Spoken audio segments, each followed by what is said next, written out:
2025. And we are very much blessed, very much honored to have His Holiness with us today. And Maharaj, we can't thank you enough for honoring our invitation. We're very much grateful for you to accept our invitation. And dear devotees, we humbly request you all to be extra attentive to today's Krishna Katha. And if possible, you may turn on your cameras and turn off your microphones so that Maharaj may see your beautiful faces while he's speaking. So we make it more personal. Maharaj, you may take it over from here. And in case you may want to share slides or whatever, you already given the rights to be able to do that. And we thank you. Hare Krishna. Thank you so much, Sada Prabhu, and thank you to all the devotees. Always an honor to be with all of you, such thoughtful, sincere, and learned Vaishnavas. It's our great fortune. So today, yes, we'll be reading from Srimad Bhagavatam, Canto number 3, chapter number 5, text number 24. And today is also the disappearance of Jiva Goswami, as I understand, also in Africa.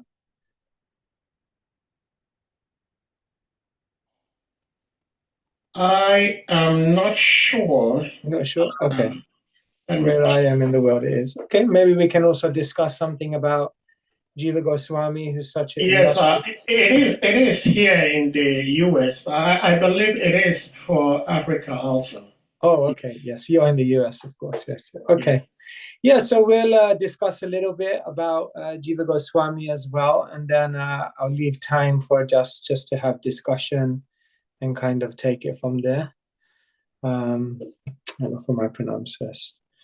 Om Jnanatimirandhasya Jnananjana Shalakaya Chakshur Unmilitam Yena Tasmai Shri Gurave Namaha Shri Chaitanya Mano Bhishtam Stapitam Yena Bhutale Swayam Rupa Kadamayam Dadati Swapadantikam Vandeham Shri Guru Shri Yata Padakamalan Shri Gurun Vaishnavanscha Shri Rupam Sagrajatam Sahagana Raghunathan Vitam Tam Sajivam Sadvaitam Savadhutam Varijana Sahitam Krishna Chaitanya Devam Shri Radha Krishna Padan Sahagana Lalita Shri Vishakhan Vitamscha He Krishna Karana Sindhu Dinabandhu Jagatpate Gopesha Gopika Kanta Radhakanta Namostute Taptakanchana Gaurangi Radhe Vrindavaneshwari Vrishabhano Sute Devi Pranamami Hari Priya Vancha Kalpatarubhyascha Kripa Sindhubhya Evacha Patitanam Pavanebhyo Vaishnavebhyo Namo Namaha Shri Krishna Chaitanya Prabhu Nityananda Shri Advaita Gadadhara Shrivasadi Gaura Bhakta Vrinda Hare Krishna Krishna Krishna Hare Hare Hare Rama Rama Rama Hare Hare Shri Prabhupada Ki Jai. Sadhya Prabhu, maybe before we read the verse, I can just share some slides just to contextualize things, and then I'll put the verse up myself. Yes, Maharaj. Thank you. Yeah, I'll just share my screen. Okay.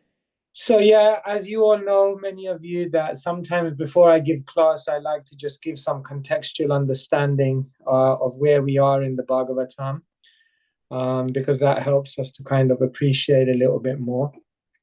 So yes, where are we in the Srimad Bhagavatam? We are in the 3rd canto of the Bhagavatam, which is a very substantial canto, a canto which is very long, a canto in which you find the sweetest of the sweet, you find right in the beginning of the third canto, which all of you have been reading, the pastimes of Krishna discussed between Uddhav and Vidura.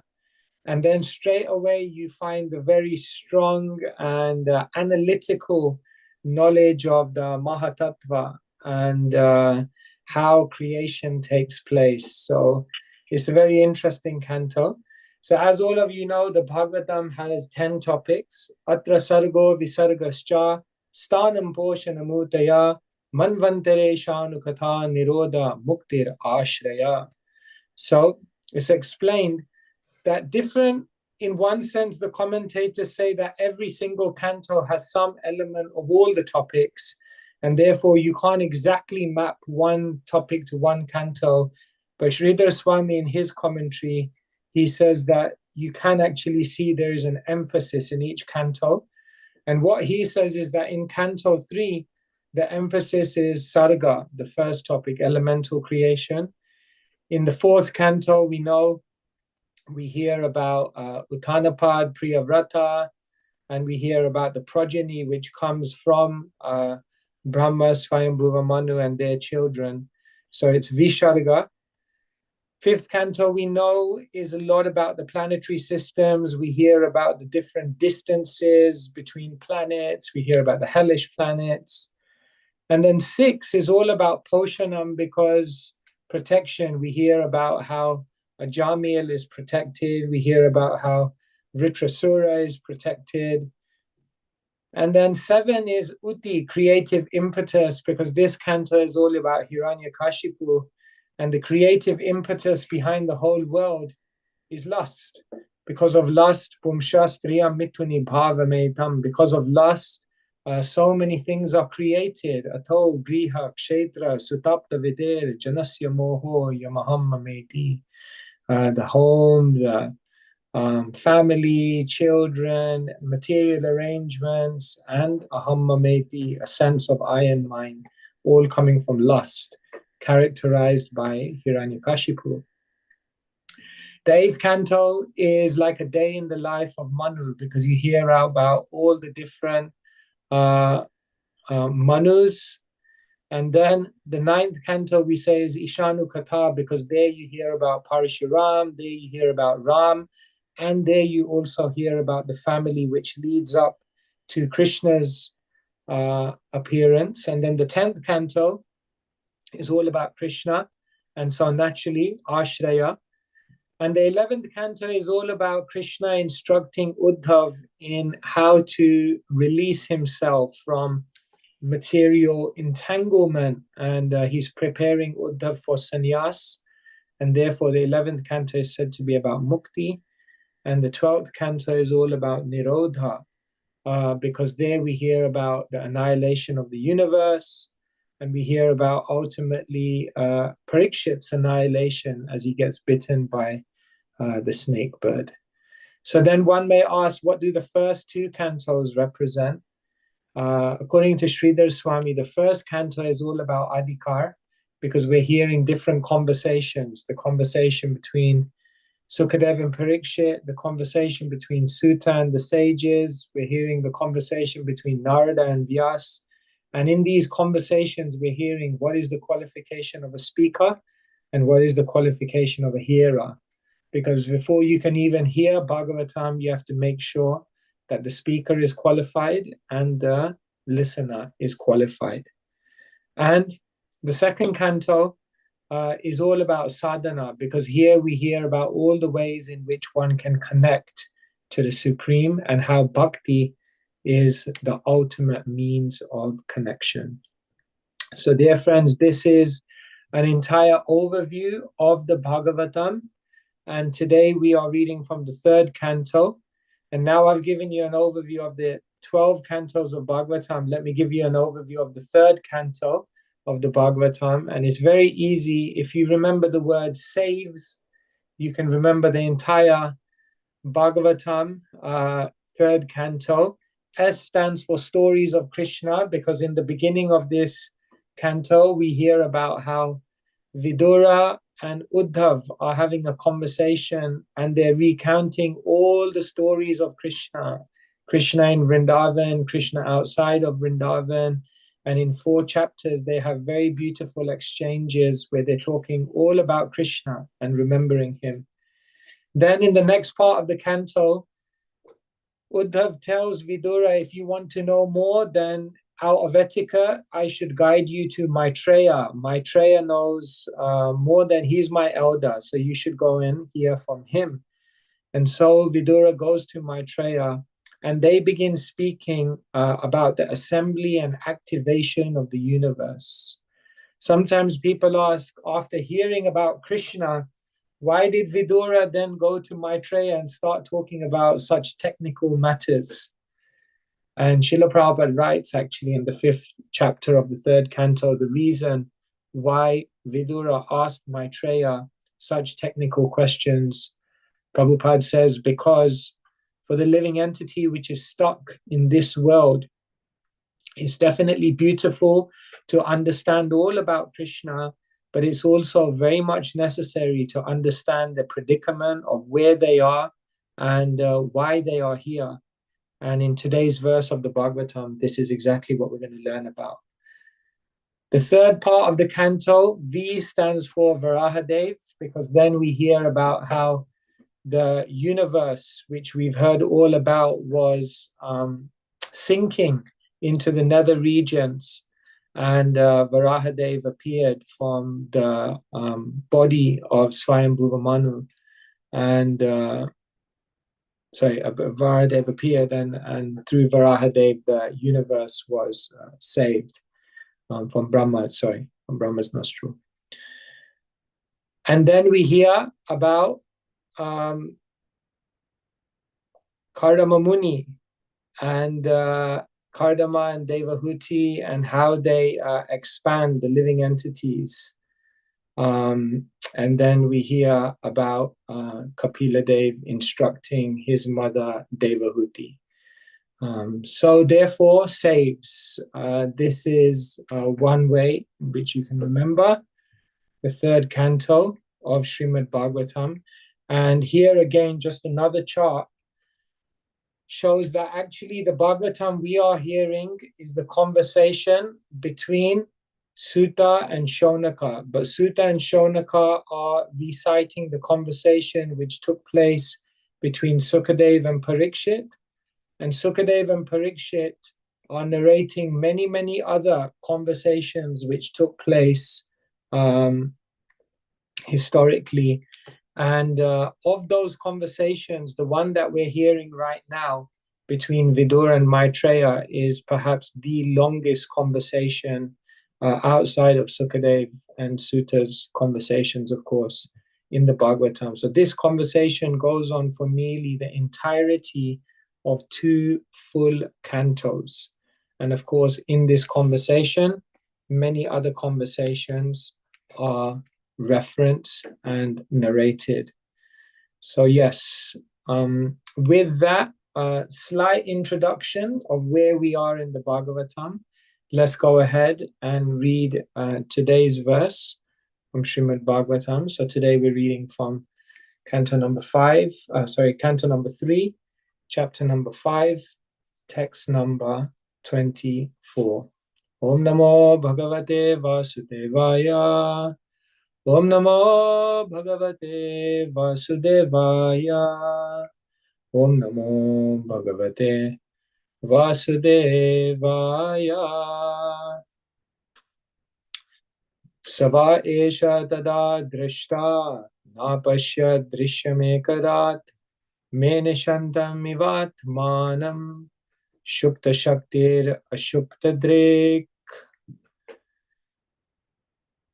Synonym: Sa, the personality of Godhead; Va, either; Esha, all these; Tada, all at that time; Drashta, the seer; Na, did not; Apashyat, see; Drishyam, the cosmic creation; Ekarat, undisputed proprietor; Mene, thought like this; Ashantam, non-existent; Iva, like that; Atmanam, plenary manifestations; Shukta, unmanifested; Shakti, material energy. Ashupta, manifested. Drik, internal potency. Translation and purport by His Divine Grace, Srila A.C. Bhaktivedanta Swami Srila Prabhupada Ki Jai. Translation: the Lord, the undisputed proprietor of everything, was the only seer. The cosmic manifestation was not present at that time, and thus he felt imperfect without his plenary and separated parts and parcels. The material energy was dormant, whereas the internal potency was manifested. It's a very beautiful purport. The Lord is the supreme seer because only by his glance did the material energy become active for cosmic manifestation. At that time, the seer was there, but the external energy over which the glance of the Lord is cast was not present. He felt somewhat insufficient, like a husband feeling lonely in the absence of his wife. This is a poetic simile. The Lord wanted to create this cosmic manifestation to give another chance to the conditioned souls who were dormant in forgetfulness. The cosmic manifestation gives the conditioned souls a chance to go back home, back to Godhead, and that is its main purpose. The Lord is so kind that in the absence of such a manifestation, he feels something wanting, and thus the creation takes place. Although the creation of the internal potency was manifested, the other potency appeared to be sleeping, and the Lord wanted to awaken her to activity, just as a husband wants to awaken his wife from the sleeping state for enjoyment. It is the compassion of the Lord for the sleeping energy that he wants to see her awaken for enjoyment like the other wives who are awake. The whole process is to enliven the sleeping, conditioned souls to the real life of spiritual consciousness, so that they may thus become as perfect as the ever-liberated souls in the Vaikuntha Lokas. Since the Lord is Sachit Ananda Vigraha, Brahma Samhita 5.1, he likes every part and parcel of his different potencies to take part in the blissful rasa dance, rasa, because participation with the Lord is in his eternal rasa lila is the highest living condition, perfect in spiritual bliss and eternal knowledge. Srila Prabhupada Ki Jai. So this is a very, very beautiful purport, because in this purport here, remember, if you remember, the second canto is talking about assembly and activation of the universe. And what's very, very beautiful about the Bhagavatam is it doesn't just tell us how the universe was assembled and activated, but perhaps more importantly for us, what the Bhagavatam tells us is why the universe was created. So, how the creation took place is definitely described, because in these verses of the third canto, we hear about the different material elements and how from Mahatattva there is different evolutions up to the building blocks of the universe that we see today. And it's very, very technical and not easy to understand. But that explanation of how the universe came about is very, very lucidly explained. And it's very interesting if you see how the Big Bang and how singularity is described.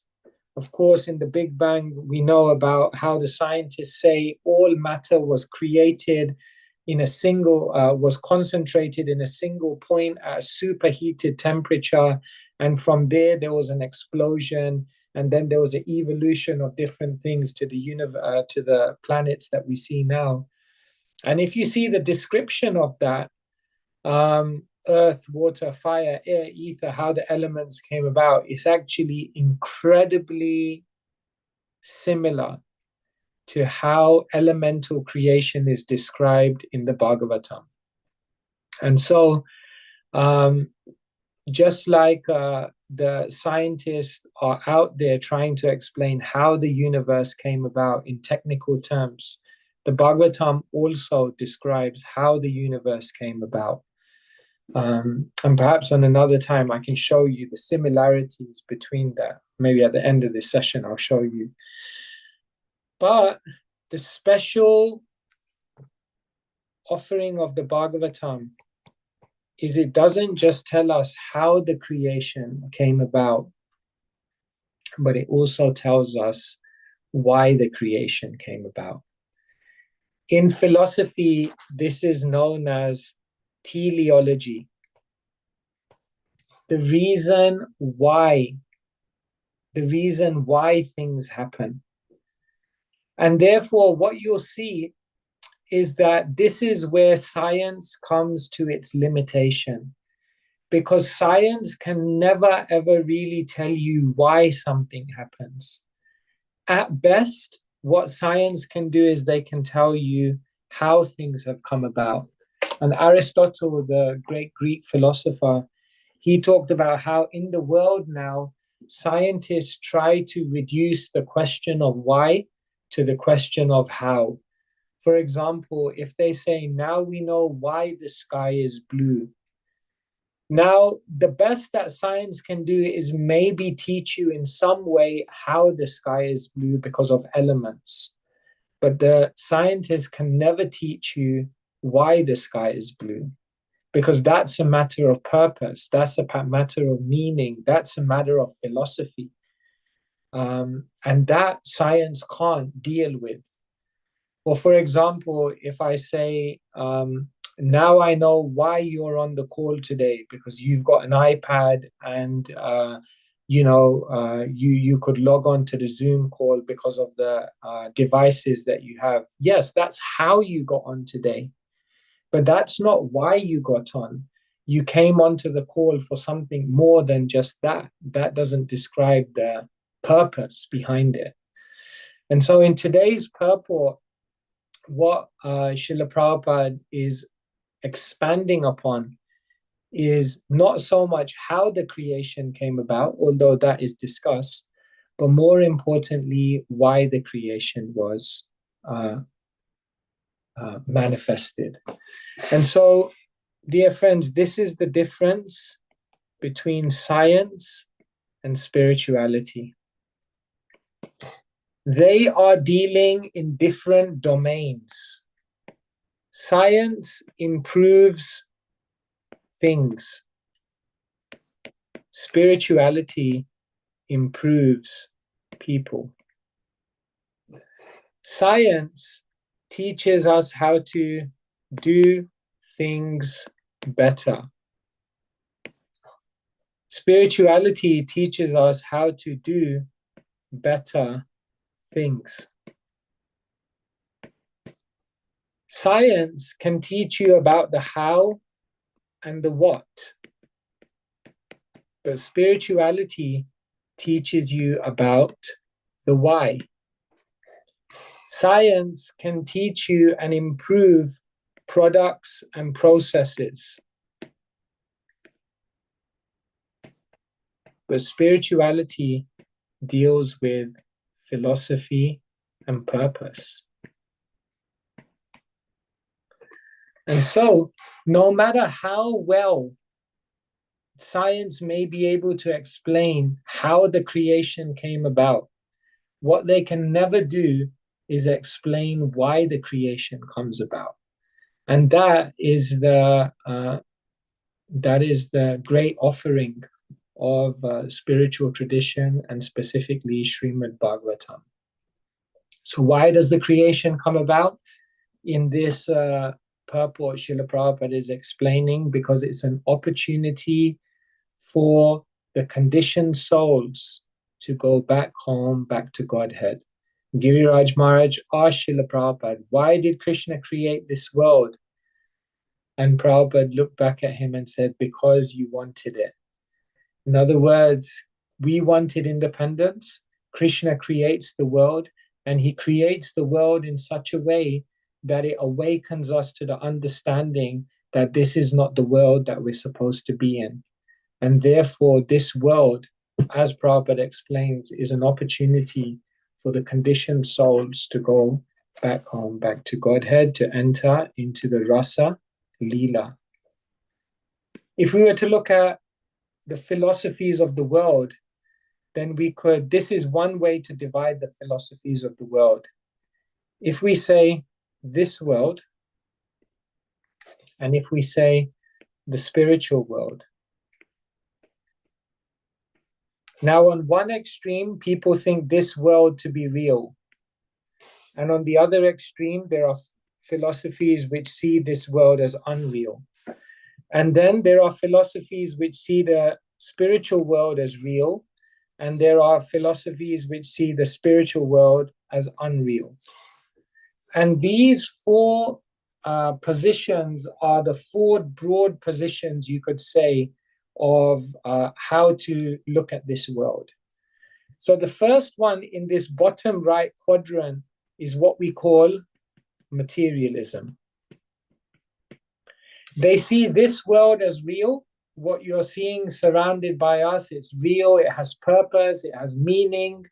But the spiritual world, there's nothing beyond it. This is it. This is everything, guys. And just try to have a good time here. Because this is it. Eat, drink, be merry, enjoy. As Richard Dawkins, the atheist professor, he used to have a bus and he used to write, there's probably no God. So now just enjoy life and have a good time. So this is materialism. Yet the spirit soul wants to have paradise. The spirit soul wants to have bliss. And so what we try to do in this world is we try to create a technological paradise, or we try to create a fictional paradise. We try to create a technological paradise by inventing so many things that seemingly make our lives so much better. And we try to create a fictional paradise by creating all types of entertainment, music, videos, TV, and so many other things which kind of place us in a happier mood. But the net result of all of these is that it leaves us dissatisfied. And therefore, the materialistic position leaves people perpetually dissatisfied because they're trying to find paradise in the in this world, neglecting the idea that paradise is actually beyond this world. And therefore, the Christian philosopher C.S. Lewis, he says, if I find in myself a desire which no experience of this world can fulfill, I must conclude that I was made for another world. But the materialists, they reject the idea of another world, and therefore they remain perpetually dissatisfied. This world is real, but the spiritual world is unreal. Now, the second position here is perhaps the darkest position, and this is known as nihilism. Nihilists, and it's very difficult to find a real nihilist at the moment. They say probably one of the closest philosophers to nihilism is Friedrich Nietzsche. But nihilism is basically the philosophical position that this world is unreal, this world is meaningless, this world has no purpose, you can't find any knowledge here, there's no point of morality here, and this world is just suffering. And if you try to remove the suffering, then there's more suffering.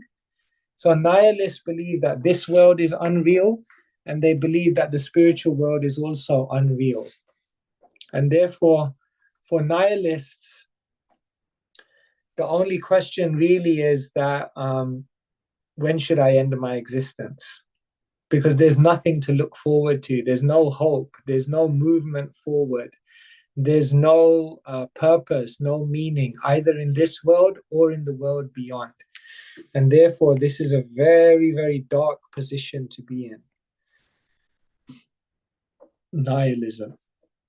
And then there are people who believe the spiritual world to be real, but they believe this world to be unreal. And who are they? Brahma Satyam, Jagan Mithya. That is the position of impersonalism. They believe Brahma Satya, the spiritual world is true, and Jagan Mithya, this world that we're living in now is just false, it's unreal, it's just an illusion, it's all Maya. And therefore, when we're out of the illusion, then we'll realize that none of this is actually real. And therefore, sometimes this kind of philosophy can lead to an apathy towards the world, because the world is ultimately unreal, and the world has it has nothing to offer us, and therefore is only about the spiritual world. But the philosophy of the Bhagavatam is not any of these three. Rather, the philosophy of the Bhagavatam tells us, or the personalism, the personalist position, is that we don't have to try to enjoy this world. Don't try to enjoy this world. That's the materialist. The personalists don't even try to escape the world. But what the personalists do is they try to engage with the world. They realize that we're here, we have a Swadharma in this world, and we also have a Sanatan Dharma, which is going on beyond this world, an eternal duty. And therefore, what they do is they perfectly integrate these two purposes, their Swadharma in this world and their Sanatan Dharma in the eternal world. And therefore, they're able to engage in this world in a very, very beautiful way. And therefore, personalists have an incredible contribution to make in this world, and they have an incredible prospect after this world as well. And so in this purport, Srila Prabhupada is explaining that this is the position of a personalist. They understand why this world exists. They understand how this world exists, but more importantly, they understand why this world exists. And therefore, they're able to engage in this world and simultaneously understand what lies beyond this world. And in that way, we can say that these are the four broad ways in which to understand this world that we're living in. So the material world, Krishna describes in the Bhagavatam or in the Bhagavad Gita to be dukhalayam, isn't it? Mamupetya punarjanma dukhalayam ashashvatam napnuvanti mahatmana samsiddhim paramam gata. Krishna says this world is temporary and it's miserable. Now, sometimes people hear this and they say, your philosophy is pessimistic.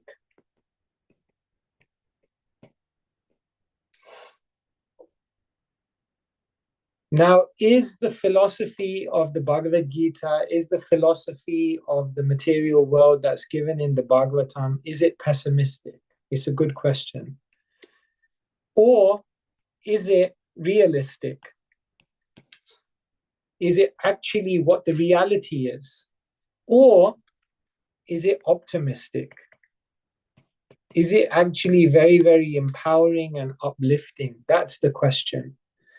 Actually, if we look at the description of the material world, then actually it's all three of these. The description of the material world, is it pessimistic? Yes. Because the philosophy of the Bhagavatam tells us, don't try and find happiness here. Don't try and find fulfillment here. Don't try and find a paradise here.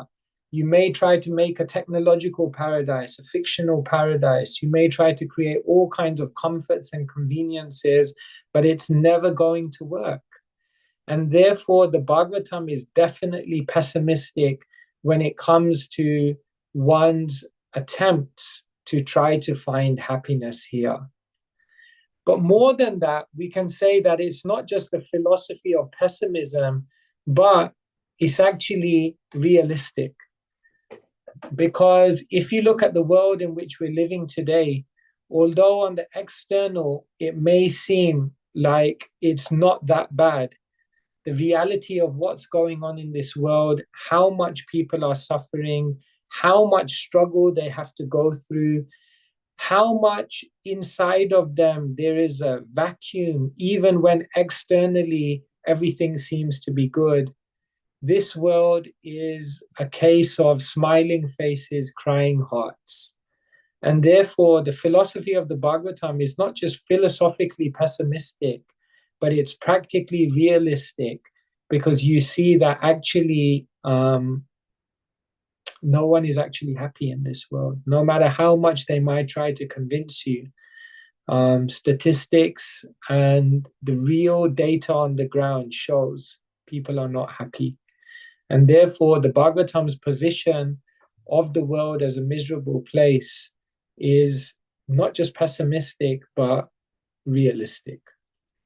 But even more than that, the Bhagavatam's position that the material world is a temporary and a miserable place is actually supremely optimistic, because what it is it explains that it's specifically engineered in that way in order to take us to a place which is eternal and full of bliss. In other words, the ultimate position of the Bhagavatam is supremely optimistic, because it doesn't just end with the suffering of this world, but it sees that the suffering of this world is part of the journey which is meant to take us to the realm in which there is no suffering.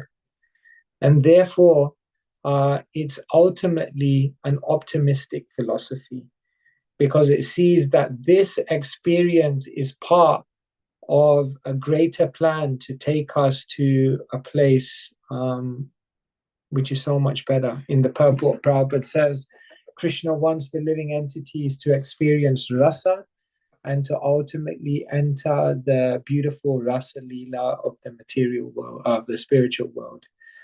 And so the ultimate thing is that the philosophy of the Bhagavatam is supremely optimistic, because it takes us to the eternal place where we're all meant to be. And so these were some points that I wanted to share with all of you today about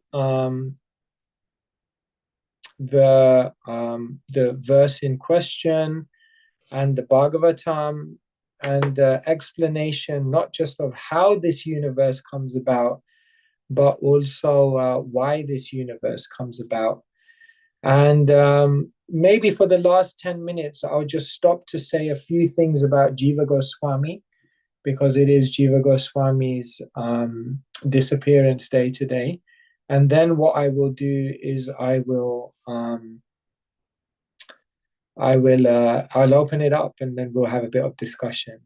Is that okay? So what I'm going to do now, I'm just going to switch over to my to the laptop.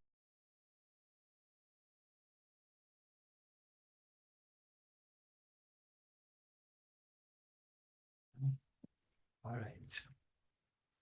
So yes, here we've been learning all these amazing truths of the Bhagavatam.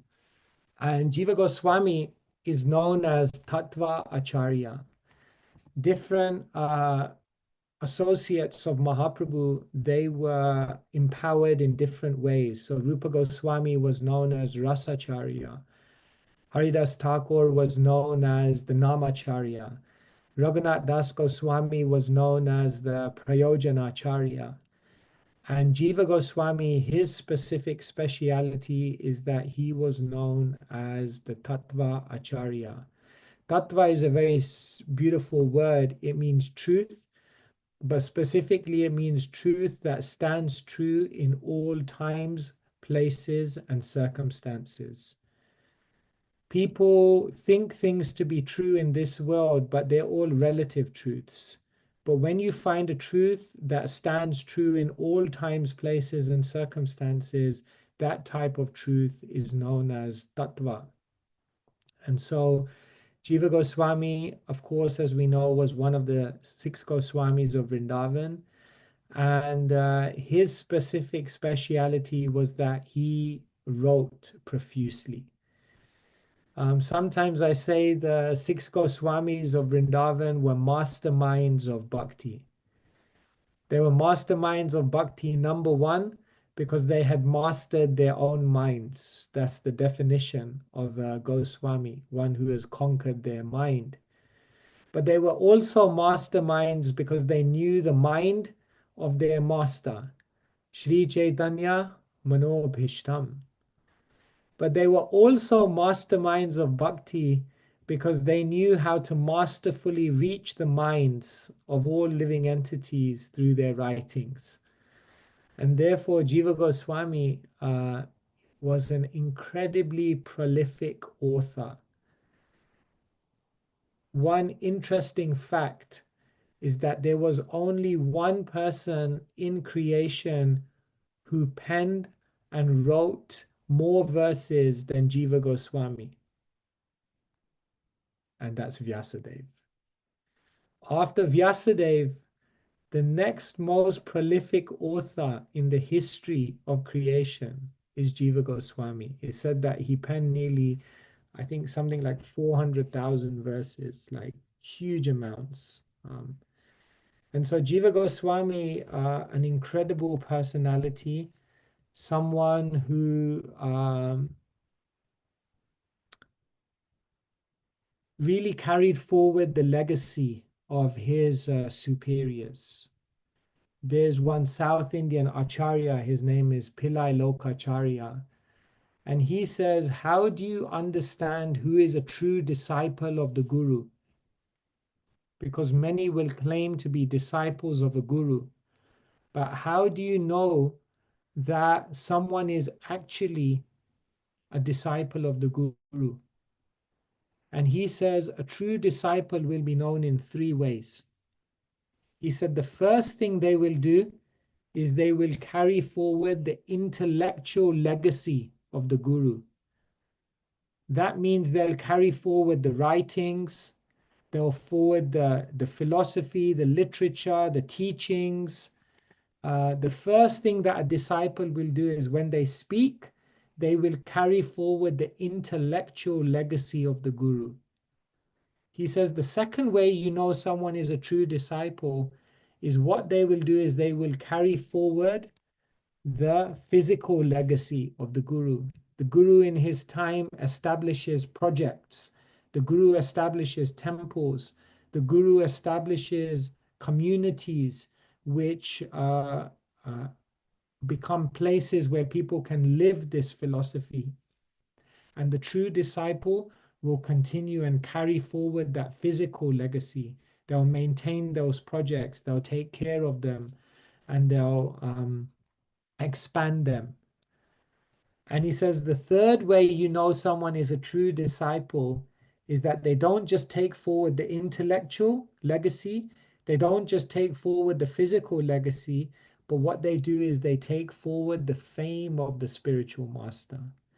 In other words, they live their life in such a way that when people see them, they become a living glorification of their own spiritual master. And they conduct and carry themselves in such a way that their spiritual master becomes even more glorified by the way that they embody Krishna consciousness.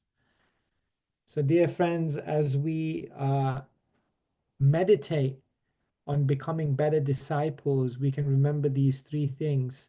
and we meditate on Jiva Goswami, who did all three of these things. He took forward the intellectual legacy of the Goswamis and he expanded it.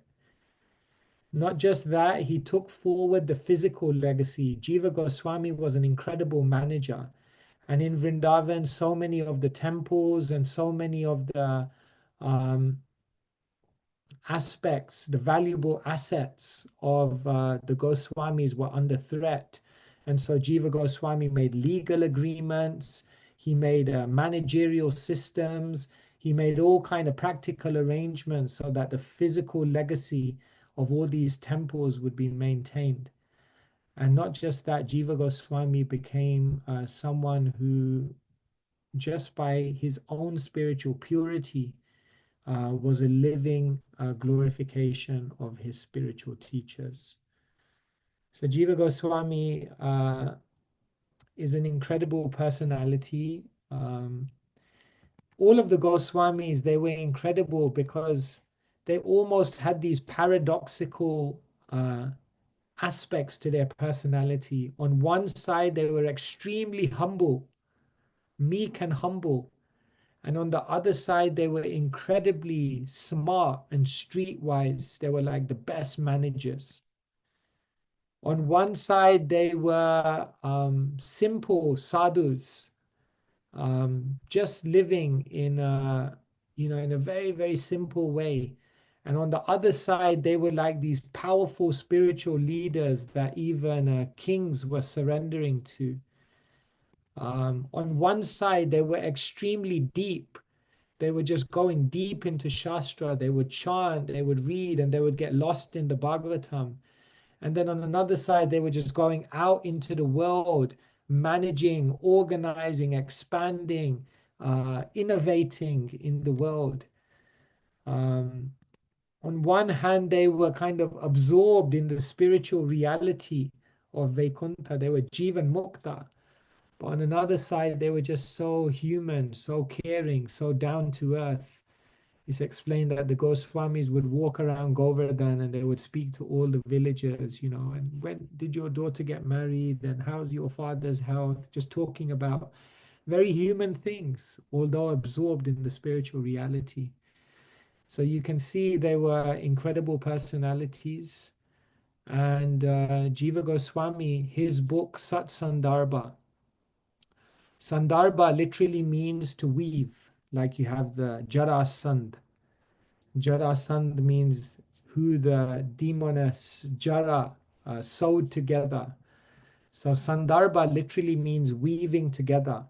And so what Jiva Goswami did in the Sat Sandarbha is he took all the main Siddhanta of all the different scriptures and he weaved it all together in one book. And the very first book of the Sat Sandarbhas is known as Tattva Sandarbha. And in Tattva Sandarbha, what Jiva Goswami does is he systematically explains why Bhagavatam is the ultimate praman.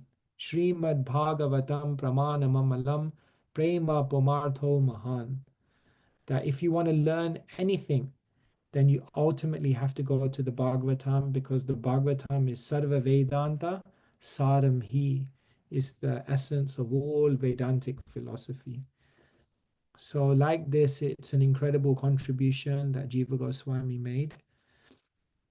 And so today we're remembering how he was an incredible disciple, because he took forward the intellectual legacy, he took forward the physical legacy, and he took forward the fame of the spiritual master. And our South Indian Acharya, Pillai Lokacharya, he says, this is how you can understand who's really a disciple, because they dedicate their life in this way. Okay, so I think it's been about an hour now, so I don't want to speak much more than this. Sahadev Prabhu, I hand over to you if we want to have some discussion, and then we can kind of take it from there. Of course, we're going to have some discussion. Thank you so much, Maharaj. Dear devotees, I am pretty much sure that everybody was kind of hooked, very rapt in listening to Maharaj. So if anyone may have questions, reflections, comments, realizations you may want to ask or share, please indicate by using the hand emoji or your physical hand, and you'll be asked to unmute to ask your question or share your reflections. Well, Maharaj, if I may open the question up. One is, again, thank you so much. I'm an African, and now I'm in the States. I attended school in Africa, and I attended school in the States also. And I see mostly there is a big difference in the sense that in Africa, you have teachers. In the US and European countries in general, you have lecturers. And there is a big difference. You did not lecture us today, you taught us today. And we're very much grateful teaching us, especially how you were describing about Jiva Goswami writing his Sandarbha and explaining what Sandarbha means, weaving. And it's very interesting how you also, in your humble state, weaved through the immense depth of philosophy that we have, which cuts across all philosophies, all sciences. And I know that I'm not a pure devotee. I'm a struggling devotee, but I just can't imagine what I did or what actually promoted me to get to where I am at this moment, in this present life, of being a devotee, studying under the tutelage of Jagat Guru Param Guru Srila Prabhupada. So whatever the reason may be, I give thanks to such things or such beings. My question, Maharaj, is the 4 quadrants that you drew with 2 quadrants having the real and unreal, which is the material world real, the material world unreal, the spiritual world real, the spiritual world unreal, which leads to materialism and nihilism. Now, my question is, where does one fall into if one believes that the material world is real and the spiritual world is real? Where does such a person fall into? Yeah, in one sense, that is our position. Yes. It's interesting because the Bhagavatam says the material world is unreal as well. But that needs to be contextualized. It's unreal in the sense that it has no existence in eternity. And therefore, remember I was talking about tattva, and I explained how tattva is something which stands true in all times, places, and circumstances. So in one sense, the Vaishnav position is that the material world is unreal because it doesn't last. And if something doesn't last, then it can't be said to be really real. However, the Vaishnav position is that the material world is also real, but it's temporary. And therefore, this is real. Like this computer is real. Like it's not an illusion. It's not just Maya. I mean, it is Maya in the sense that it's the material energy. But Krishna says, Mama Maya, Duratyaya, it's my energy. And in this purport, Srila Prabhupada explains that it's Krishna's energy. So the Vaishnav position is that position, the personalist position, that the material world is real, that the spiritual world is real, and that the material world, although temporary, has a very, very real and tangible benefit to give to the conditioned soul. And actually, the idea is that when one functions in the material world, But with spiritual consciousness, then the material world becomes like the spiritual world. Like, for example, Prabodhananda Saraswati, what does he say? Vishvam Purna Sukhaya Te. That when I look around at the material world, every direction I look in, I see only happiness. And then on the other hand, the Bhagavad Gita is saying Dukhalayam Ashashvatam, is full of misery. So which one is true? The devotee actually spiritualizes the world by seeing the whole world as an opportunity to serve Krishna. And therefore the material world becomes very real, but in a way that brings one closer to Krishna. So yes, that is the position of the personalist. Yeah. Well, thank you so much. Because as I was looking on the screen and following the diagrams, I was trying to figure out which angle I belong to. and I realized that I belong to this and I belong to that. We have tendencies of all of these. Actually. Yes. Yeah. We have, even though these are philosophical positions. Yeah.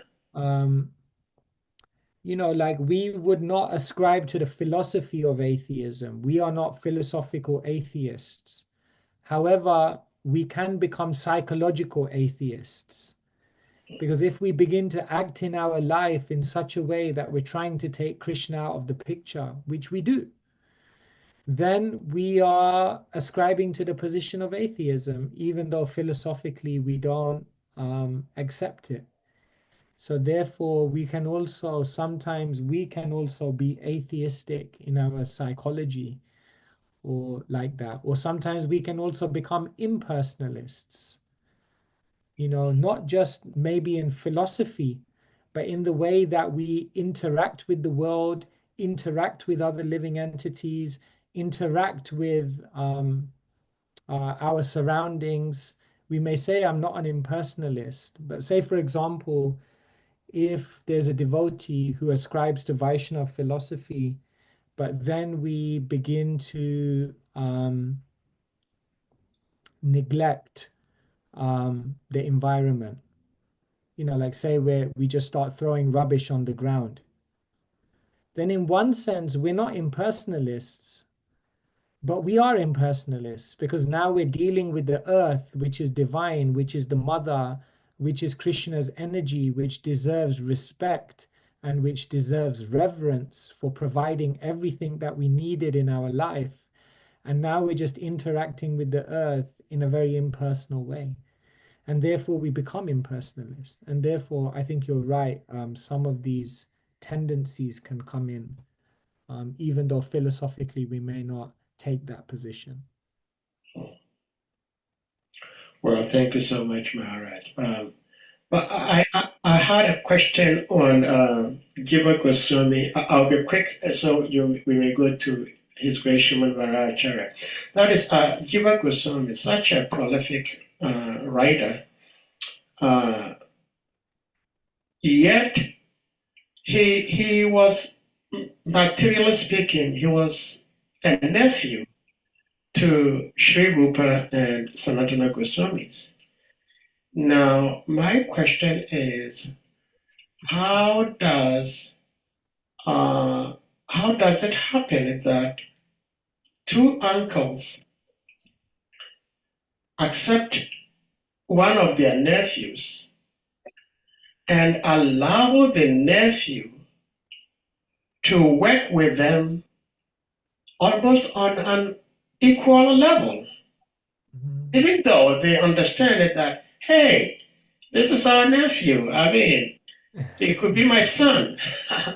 But as young as he is, he is capable of doing what we're doing, and we can even assign him to do some other things that we probably may not be interested in doing, but he will be happy doing it and may even do it much better. And they brought him together to themselves. Now, how do we as modern day devotees learn from such relationship where sometimes someone obviously is a senior devotee in terms of age and when this person joined, but there is another younger devotee in terms of biological reasons and time this individual joined, but looking at the capabilities of such a devotee, bring such a devotee along and work together with such a person. What do we learn? And if we learn anything, how do we go about it? Yeah, such a great point. Yeah, I love your points, Dev Prabhu. You're very thoughtful and very practical and very beautiful as well.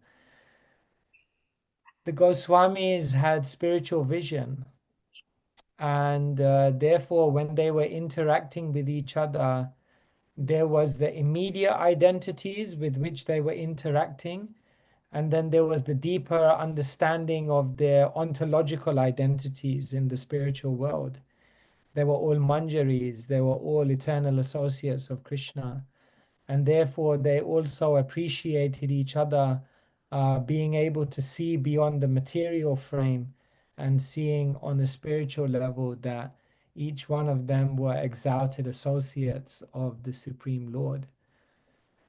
So I think that's one thing. That's a lesson we can take away. Srila Prabhupada once said, if you knew who the devotee sitting next to you was in the spiritual world, then you would faint. So we tend to look around at everyone and judge them based on their current material persona. But actually, remember, every soul is amazing and every soul is an eternal associate of Krishna. And therefore, don't underestimate anyone. Like every devotee has incredible capacity.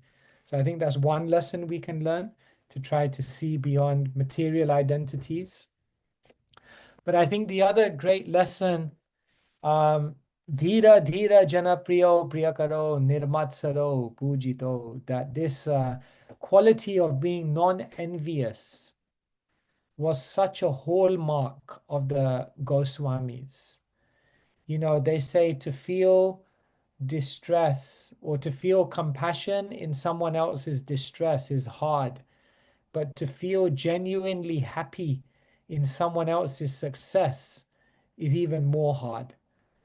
And therefore, this non-enviousness by which the Goswamis were able to see the incredible gifts that someone had been given by Krishna, and then to be able to then fan that and encourage that and honor that.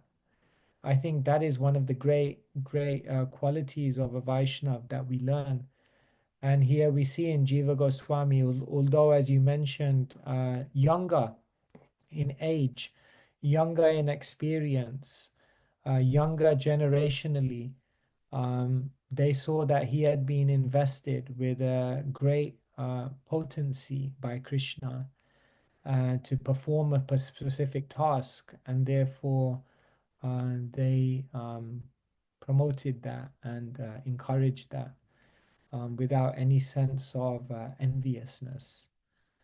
And so I think it's just another great exhibition of how non-envious the Goswamis were, and how when one has this non-envious spirit, then they can begin to see how Krishna has invested himself in each living entity and to be happy for that living entity.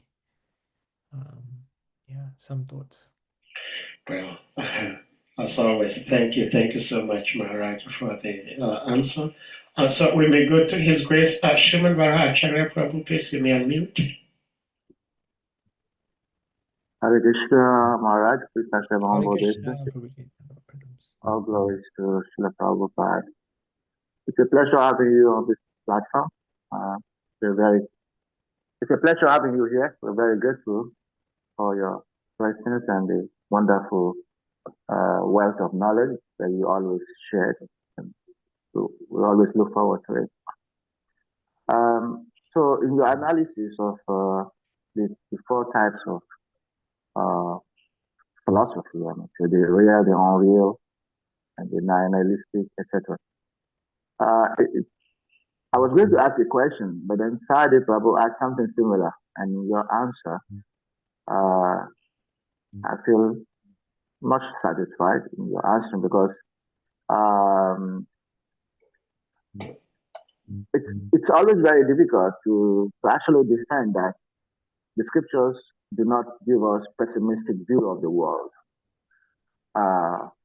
It's very difficult.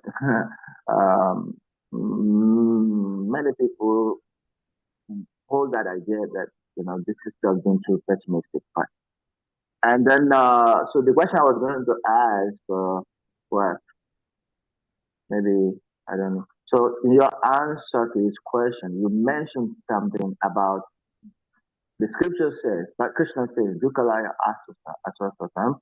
And then there's an acharya you mentioned. I was driving. Yes. Yeah. So he said that I see happiness all around me, and I'm very happy you actually said that.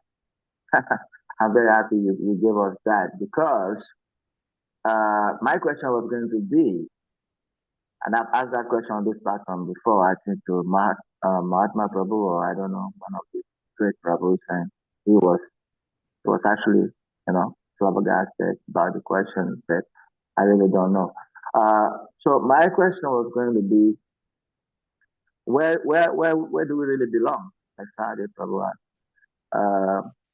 Because on one hand, we are preaching about the temporariness of this material world not being real and temporary, and then we are preaching about the spiritual world, eternal, sweet, paradisica, etc.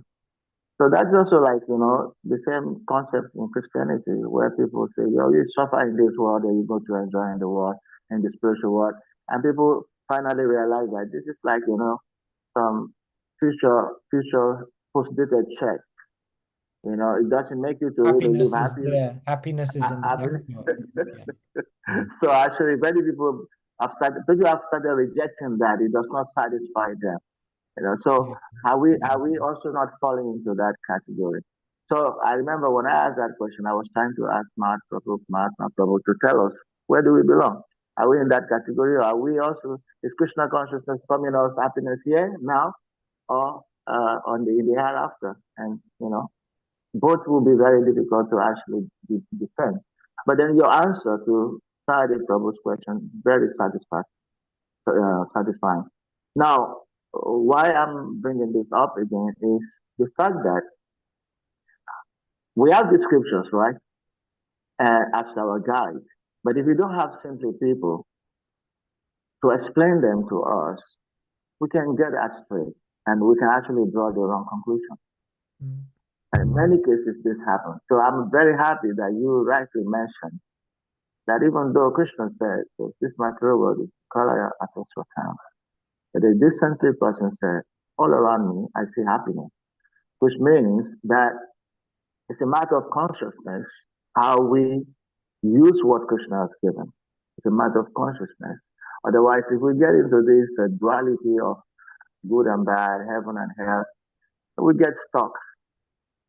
So I appreciate that fact, and I hope that we can develop more and more of this vision that everything Krishna does is perfect. Om Punamadam Punamidam. And this phenomenal word that has come from him is also perfect, perfectly equipped for a purpose. So that gives solace to the heart, knowing that, whatever Krishna has done is actually perfect. And we can take advantage of that, But if we want to see the bad, the ugly, we want to continually see the opposite of things, then of course we'll always get disillusion eventually. So it's just, appreciating your answer, that it gives me more satisfaction hearing that, and also maybe you have something more to say to clarify some of the points. Thank you, Maharaj. Thank you so much, Human Varacharya Prabhu. Really appreciate that comment. Yeah, I think you're absolutely right. On one hand, that's why I said, is the Bhagavad Gita pessimistic? From one point, yes, philosophically, you can't be happy here. But then as we go to a deeper understanding, then we realize if we change our consciousness and the way we interact and look at this world, then we can actually begin to experience even bliss here. Because I give you another example. In the Bhagavatam, in the 5th canto, the material body is described in a Sanskrit word, kleshada. Da means to give, and klesha means misery. So the Sanskrit word for the material body is literally that which gives you misery. But the interesting thing is, 2 cantos later, the material body is called artada, that which gives you incredible benefit. So now, here we have in the Bhagavatam, in the space of 2 cantos, 2 words describing the material body. One, that the material body is simply giving you misery, and the other one, that the material body is simply giving you benefit. And the point is, how do you utilize the body? If you abuse the body, if you exploit the body, if you try to use the body for material enjoyment, then know for sure, kleshada, that material body is going to give you misery.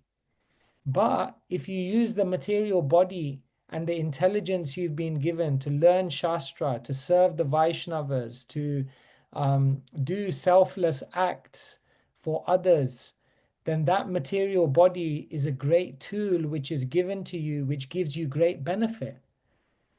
And therefore, it's not the material body in one sense that is arbitrarily good or bad, but it just depends on how you utilize it. And we could say the material world is exactly the same. If you try to exploit this world, if you try to enjoy in this world, if you try to manipulate and hoard and simply enjoy everything, then the material world, you'll experience it to be temporary and miserable. But if you realize this material world is given to me as an opportunity to serve, then when we utilize everything for service, then Vishwamburna Sukhayate, we see happiness everywhere. So yeah, I really appreciate your point that it all depends on consciousness. Well, Hare Krishna Maharaj, I have a question regarding to Srimad Vajrayana Prabhu's comment and question and your expansion on his comment. There is this story of how in one of the early rulership of Maharaj Yudhishthira, there were 4 thieves, 4 guys. They were all together, they stole, and they were arrested and were sent before Maharaj Yudhishthira. And he punished them differently. He gave them different punishments. And Shakuni was actually making mockery of him, saying, I told you, this guy is not qualified to be a king.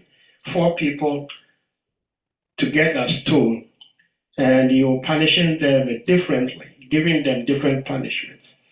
But in that pastime, we understand that Maharaj Yudhishthira punished them accordingly because of their statuses. You know, if someone is a Brahmin and he steals, you don't punish him the same way as a Sudra who steals the same thing. So, in this material world, we understand that different types of people may react to this material world differently.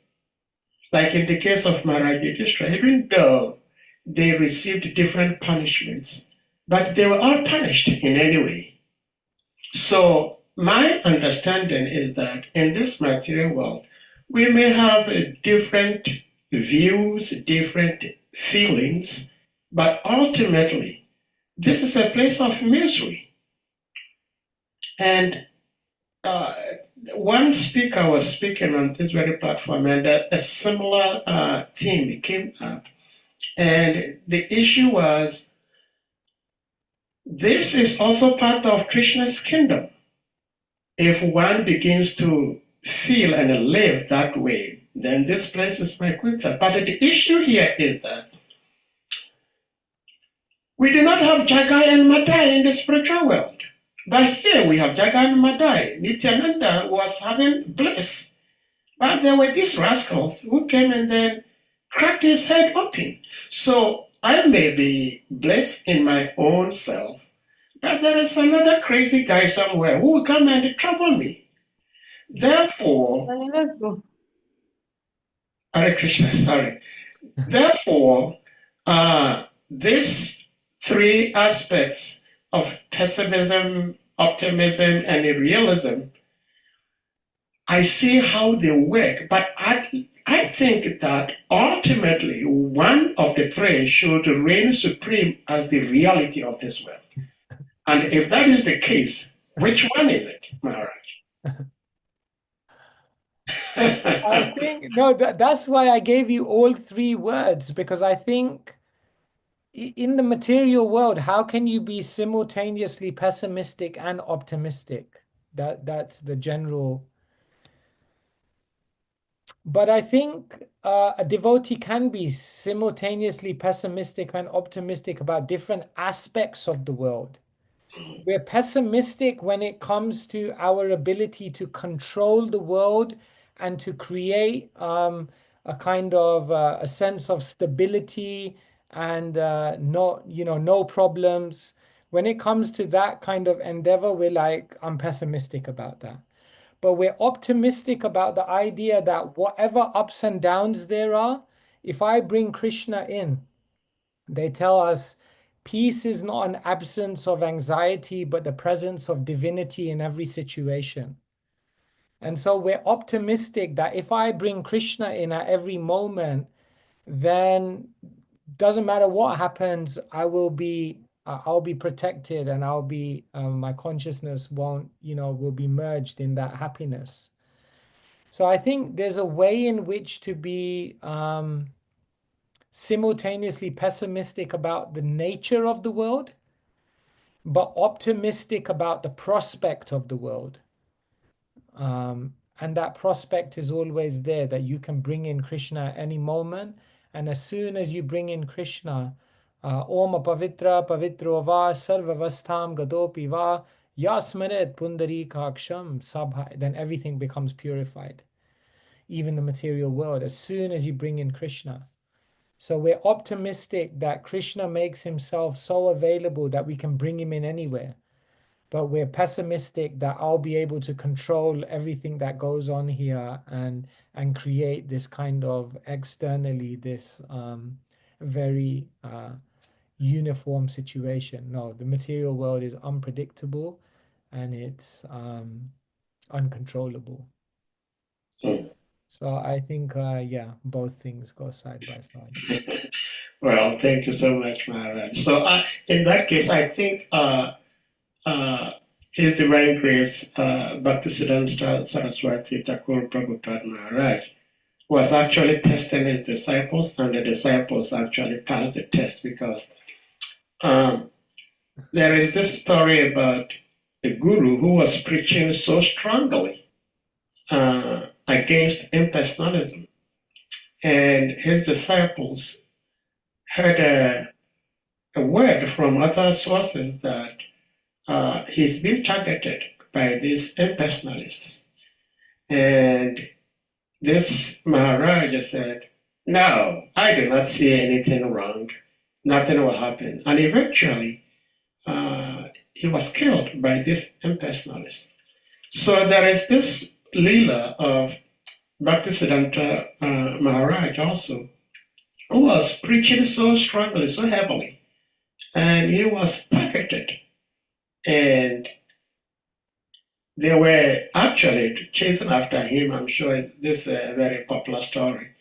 And the disciples told Maharaj, you have to switch your sannyas clothing with us.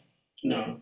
And Bhaktisiddhanta was reluctant. He said no. But the disciples, like quote unquote, forced him. And then they they switched.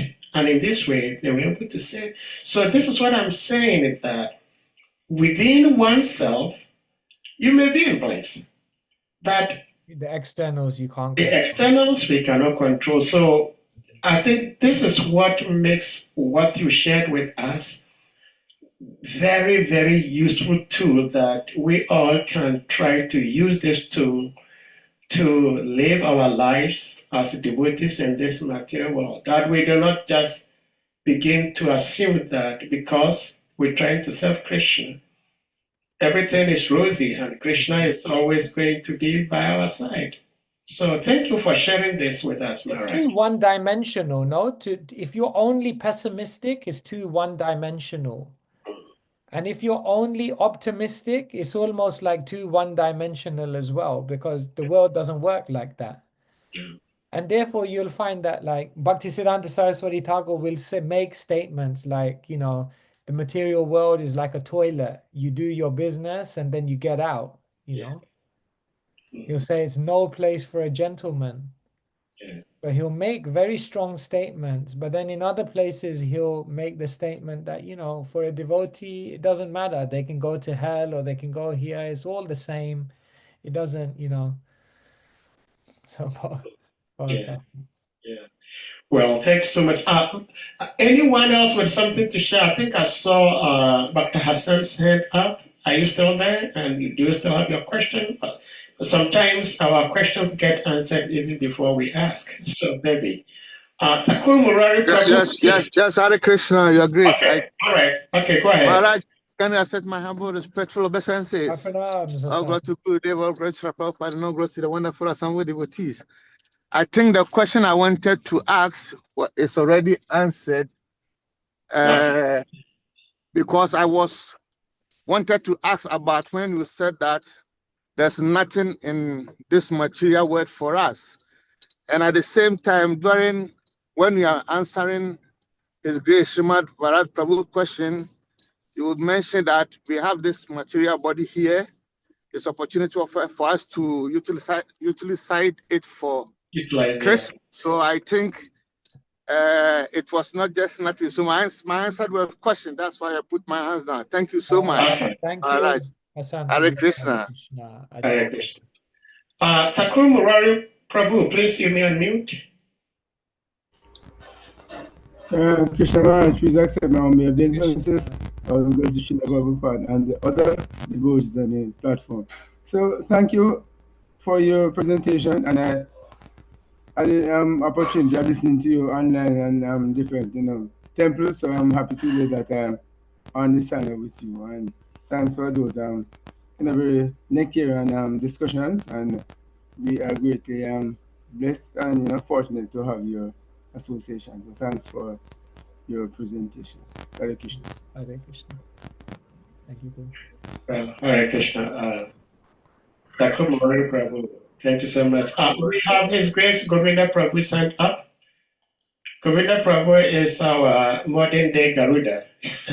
Even though we are not Vishnu, but he is our Garuda. Please go ahead. Hare Krishna, Maharaj. Hare Krishna, Govinda Prabhu. Yeah, Maharaj, please kindly accept my respectful obeisances. Glories to you. Glories to Srila Prabhupada. Glories to assembled devotees. Maharaj, my question, you said something that struck me very much, because I know that to plant a seed is very easy. Very, very easy to plant a seed. And for that seed to become more profitable to the sower requires cultivation. So the seed needs to be cultivated for it to grow, matured, and bear fruits and all that. So you said something that struck me very much, that we are using electricity in our rooms and kitchens, and we are benefiting so much from the electricity.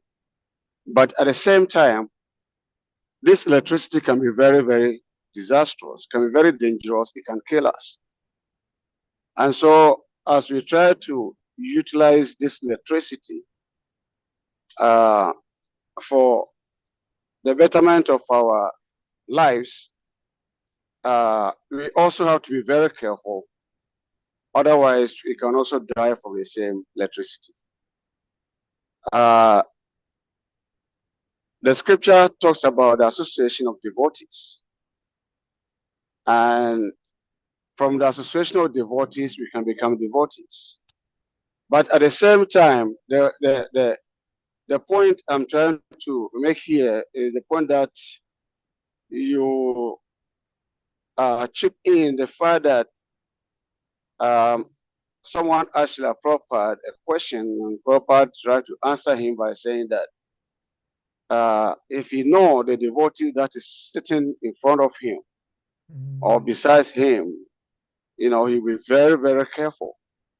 And so we are dealing with this ourselves as devotees, but actually we don't know who is who. And most of the time, we deal with ourselves on the externals, and we've forgotten the internal aspect of those external bodies that we are dealing with as devotees. Sometimes a devotee may act to my conscience, to my understanding, very wrong way. And so as a conditioned soul, try to come out from that conditional state. I may not understand him. And as a result of that, I may react negatively. I may think about that devotee, not on a devotional aspect. And so I may try to belittle that devotee, or, you know, act in a way that is not going to be more devotional because of his own devotional activity according to my understanding. And you also said that in all circumstances, we have to bring divinity in all aspects of our dealings, and that will make the state of our mind peaceful. So how do we deal with this aspect of a devotee acting wrongly? How do we deal with the situations like that so that instead of benefiting from that devotee, we don't entangle ourselves, since we don't know who is who? Yeah, thank you so much, Govinda Prabhu. This is such a nice point. You see, whenever we're dealing in the world, there's two aspects. There's the practicality, and then there's the spirituality. And we have to bring these two together. So say, for example, if you're overseeing a project and someone is acting in an inappropriate way, then there's the practicality of how to deal with that personality. We can't just be transcendental in that situation. But at the same time, one must always maintain the vision of who I'm dealing with on a spiritual level. And this is the hardest thing, because how to bring that, and that's why I said the Goswamis were so incredible, because they were almost rooted in a spiritual vision and at the same time incredibly practical. You know, like on one hand, you have Jiva Goswami, who has no envy, who has just sees beyond everything, you know, sees everything in its spiritual essence. And at the same time, he's writing legal agreements, he's writing wills, he's defending against, you know, Mughal invaders, does both side by side. That's very incredible. Like, how do you manage to embody both visions side by side? So therefore, I think what's important for a devotee is to always begin with the first identity. The first identity is that I'm a spiritual being and everyone's a spiritual, you know, a soul in relation to Krishna. We have to begin there. And then what other ways in which we have to function with someone, they are just the practicalities of dealing with them on a day-to-day level. But behind all of that, we have to understand everyone is a spiritual being. Therefore, we are devotees first. managers second. The moment you become a manager first and a devotee second, you could get into the realms of aparad. Therefore, devotee first. And then the roles and the responsibilities that we take on, we act with practicality, but first seeing the spiritual essence. And it's hard. It's hard because sometimes someone's material functioning becomes so loud that we're not able to see their spiritual essence because it's so agitating to us. But we have to be able to also within them maintain that vision. So yes, thank you for raising this. It's a great challenge for all of us. Well, thank you so much, Govinda, for your question. And Maharaj, thank you so much for the answer. This particular question has been discussed a couple times on this platform because it's quite dicey. It's very important for devotees to avoid offenses. And at the same time, too, it is very important that devotees stand to their principles. And in discussing this, I recall a pastime where Lord Chaitanya, while he was growing up, his parents thought he was kind of a special child. He is a different child. And people were telling his father that your son is the Supreme Personality of Godhead. And he said, he may be the Supreme Personality of Godhead, but he is my son. I have to discipline him. Mm-hmm. And so we are trying to be devotees. We live in this material world. And just like Maharaj said, if there is a project going on and someone is sabotaging it, and I begin to say, well, this guy here sabotaging it is Narada Muni. Who am I to interrupt Narada Muni? And I let go of, excuse me to say, his nonsense, then nothing gets done. So thank you so much for the answer, because there are so many things I read from Vanipedia, because this question has been asked several times. And Srila Prabhupada ordered in many instances that the devotees should defend themselves. You know, and reading His Holiness Giriraj Swami Maharaj's book, I'll Build You a Temple, we see what Maharaj and the few devotees went through to make the temple, the Jiva temple, the temple as it is today. So thank you so much for, of course, as always, this depth and practical wisdom shared with us today. And with that, we go to His Grace Harichakra Prabhu. Maharaj, we hope we're not holding you longer than we should. We would like to have you as long as possible, Maharaj, but we don't get you many times. Yeah. Before Harichakra Prabhu come in. Okay, Govinda Prabhu. Yeah, Maharaj, please, how do we also,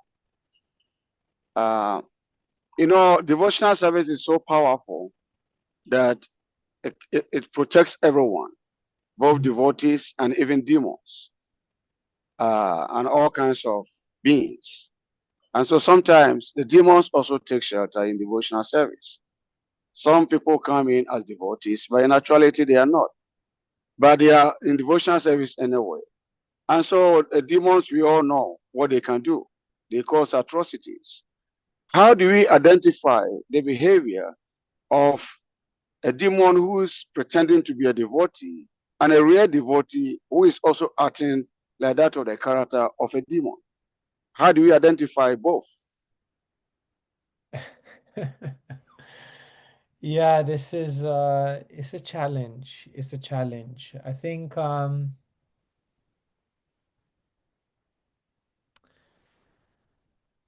I think we have to, even with demons, those who are acting in a way which is harmful to others.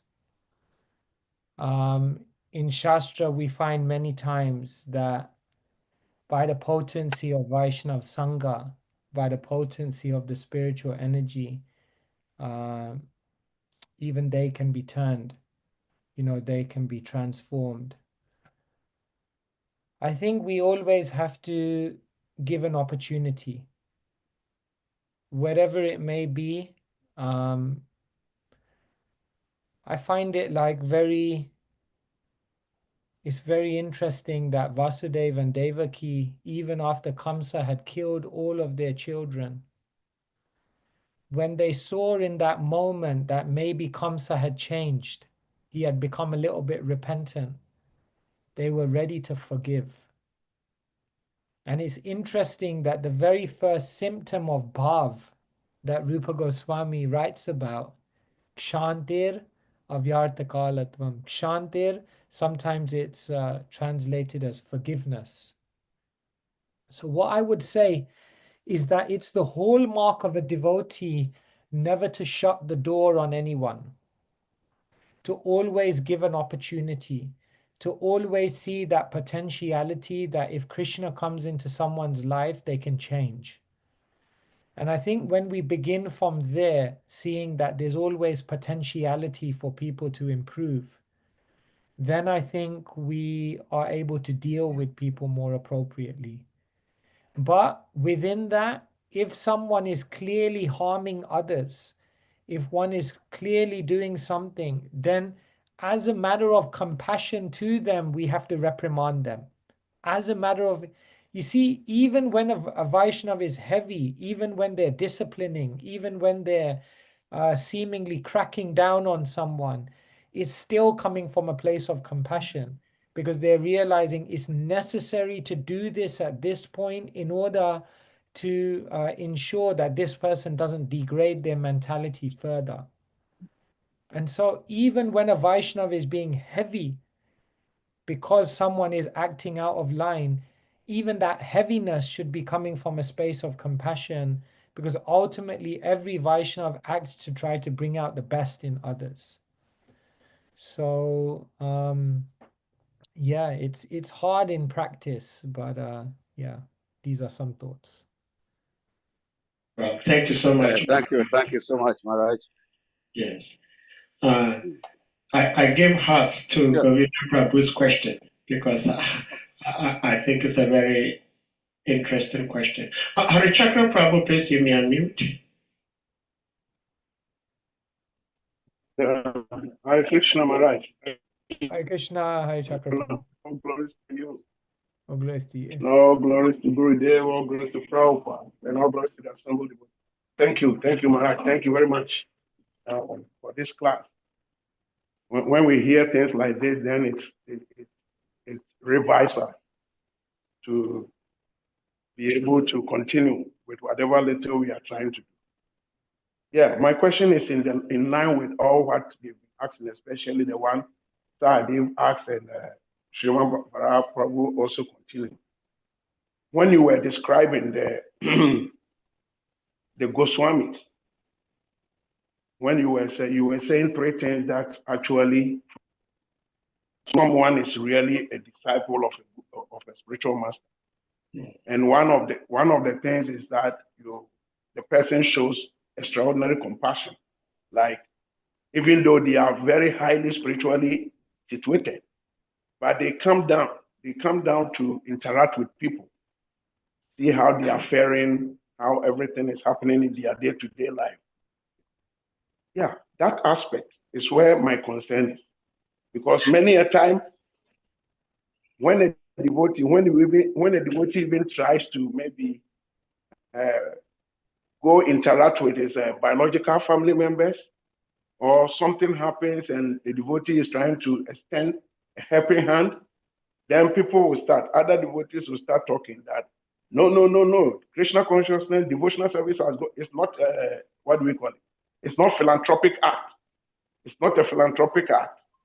And attachment to family is not good for you. You don't forget about the family and continue with your devotion. A perfect example is even Sir David himself. One time when he lost, I think he lost his mom or somebody, and he wanted to go back home to, be part of the ceremony.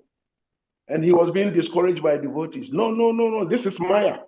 Why do you have to go and interact with these kambis and all that? So that aspect, sometimes I get a little bit bewildered that simple things that even some people who don't even call themselves devotees of the Lord, something that is so simple and common amongst them, that they try to extend some sort of compassion, some sort of help, let's say help. And we as devotees, don't want to do that by calling it that is a material consideration. Material, yes. Sometimes I get It's so such a good bewildered by point. that. Yeah, no, I totally, Prabhupada, he dedicated his books to 3 different personalities. One of them was Baladev Vidyabhusan, a great acharya. Another one was Bhaktisiddhanta Saraswati Thakur, his spiritual master. But the interesting thing is, the Krishna book, if I remember correctly, Prabhupada dedicates it to his own father, Gaur Mohan Dey.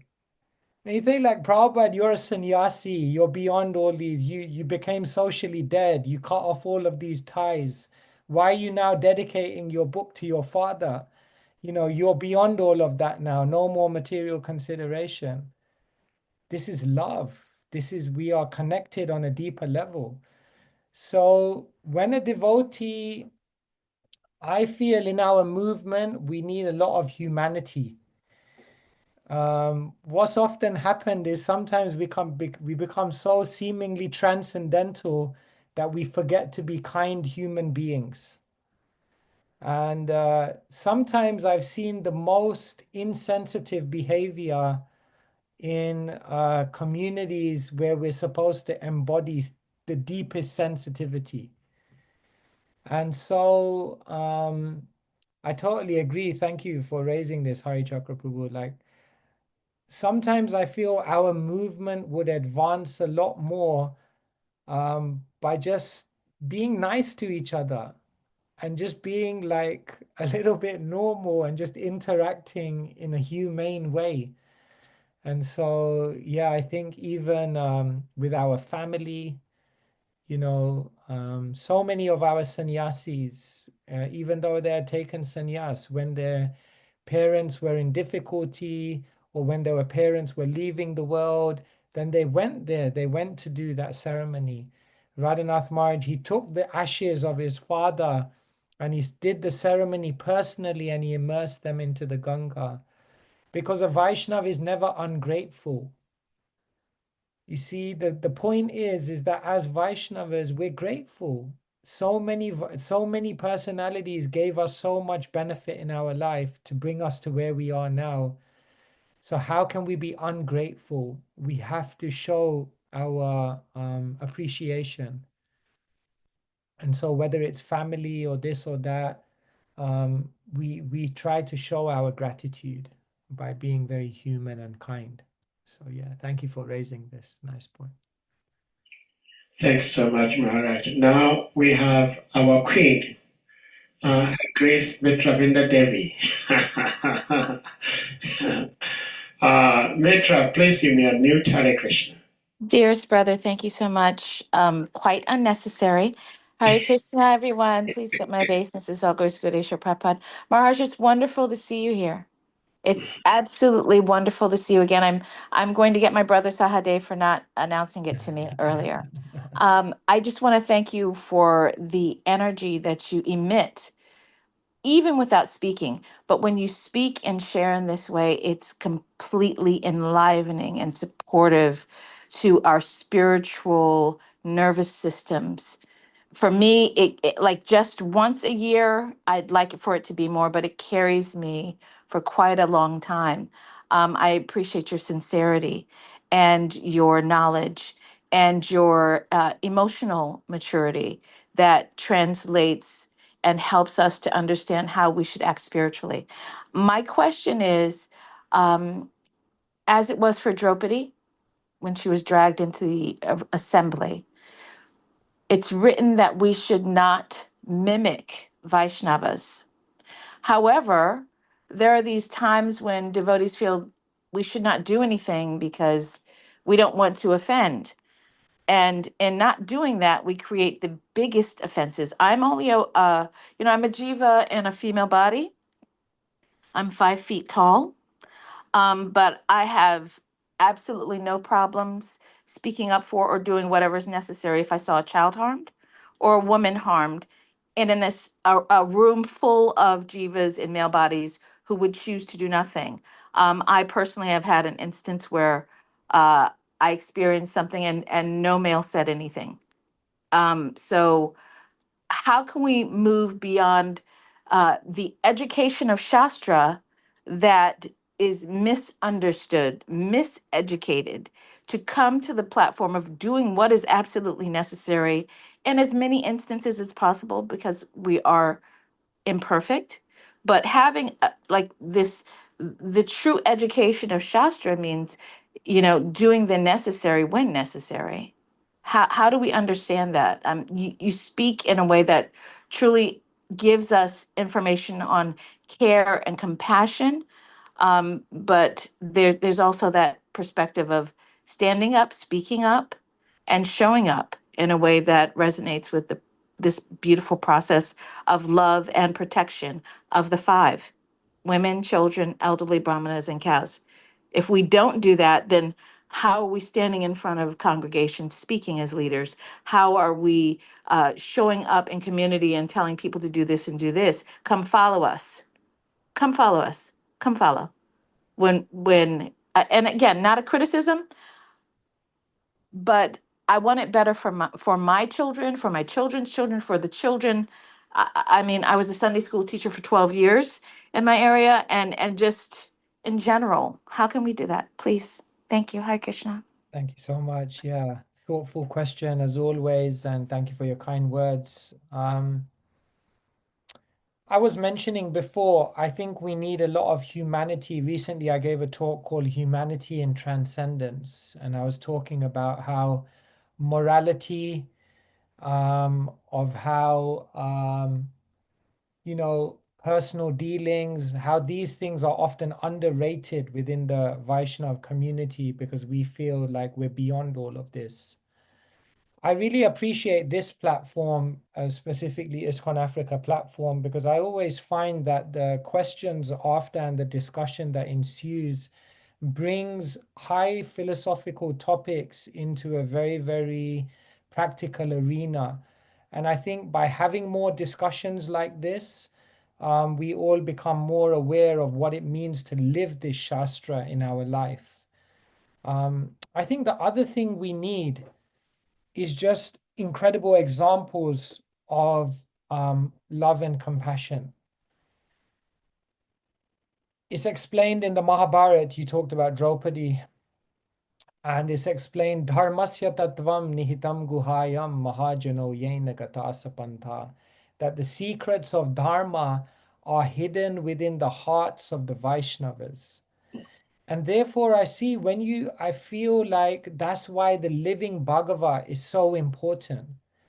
Because what happens is if we're only reading the book Bhagavad, but we don't see the living Bhagavad, we don't see how they apply those teachings, how they breathe those teachings, we don't see the compassion, the love, the selflessness within which they function, and we don't see that sometimes they also do act in ways, they will be angry sometimes and they will speak out and that's completely spiritually in line because they're expressing the Shastra in a way that needs to be expressed at that situation or moment. I think we need those examples. So therefore, I would say two things to bring lofty Shastric concepts and make sure we're applying them in very relevant ways. I would say two things. One is open-hearted discussion. about what's really going on in our movement, in our communities, and how we can bring those interactions more in line with our cherished principles. So I think those discussions. And I think the second thing is we just need examples. We need examples of people who are just living Bhagavatams, living theologies.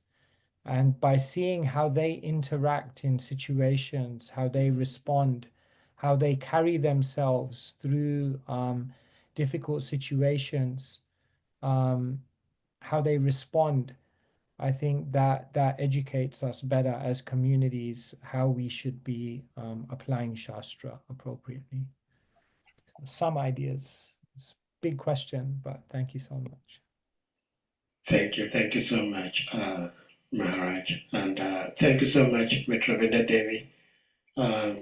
Maharaj, in fact, just last night I was listening to one of your profound interviews with this guy, Ranveer, and actually, for some reason, what I was listening to is what we're discussing here, because you were discussing with this podcaster that spiritualists should not forget about humanity.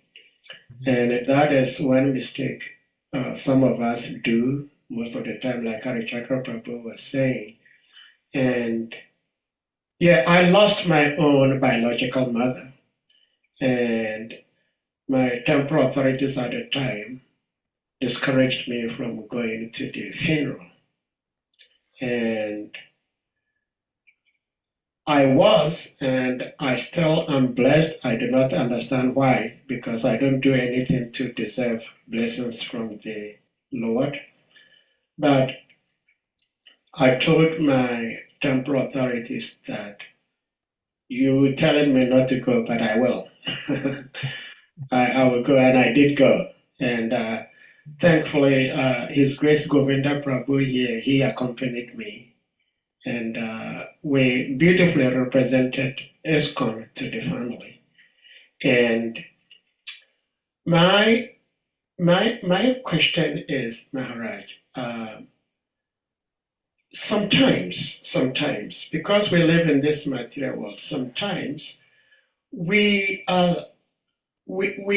know a little bit about the truth because we study in the scriptures and we hearing the philosophy from different personalities. And the Lord sometimes inspires us from within. And sometimes when you see, maybe I will have to speak to you directly later on, because I cannot explain everything here at this point. We've already been 2 hours here. I cannot explain everything, but I would like to explain certain things to you directly, so you may have a better clue as to why. Because some of these questions coming out today are not just, for say, philosophical questions. They're very practical. They are real things happening to some of the devotees. And therefore, devotees, when we have an opportunity to have a personality like your humble self, we would like to have our doubts and questions cleared. So I will say that on behalf of all the devotees gathered here and whoever may be watching this, either now or later on, Maharaj, we've learned from the scriptures that when the devotees of the Lord speak, the Lord listens.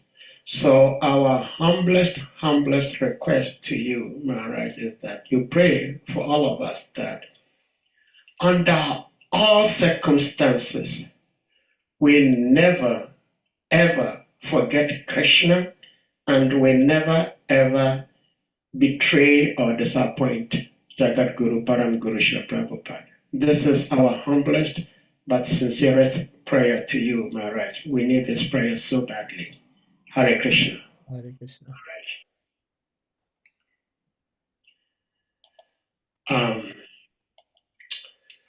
Devotees, if anyone does, I think It is okay. Maharaj has given us so much of his time, and Maharaj would like to ask you to say some concluding words, and then we may bring this to a close. And we can't thank you enough, Maharaj, and we hope to have the association in the very near future again.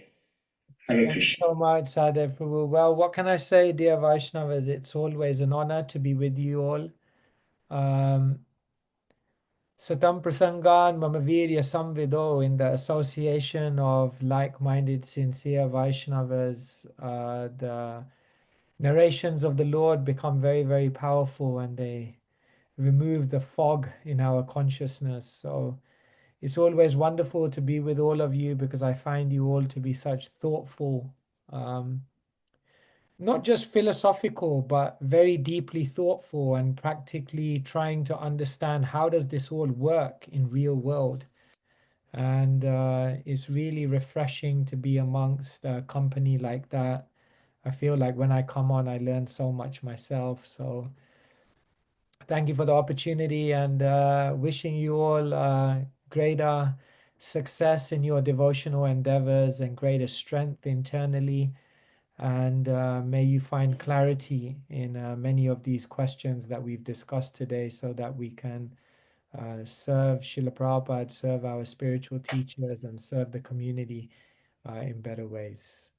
Thank you, everyone. Looking forward to being with you again soon. Thank you so much, Maharaj. Thanks. Dear devotees, we're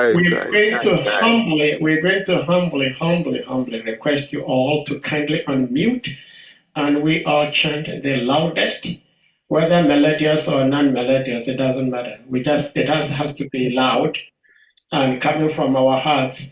To chant the Hare Krishna Mahamantra to express our appreciation to His Holiness SVAYAM Bhagavan KESHAVA SWAMI Maharaj for giving us his love, wisdom, and time. And please give me all unmute. Time.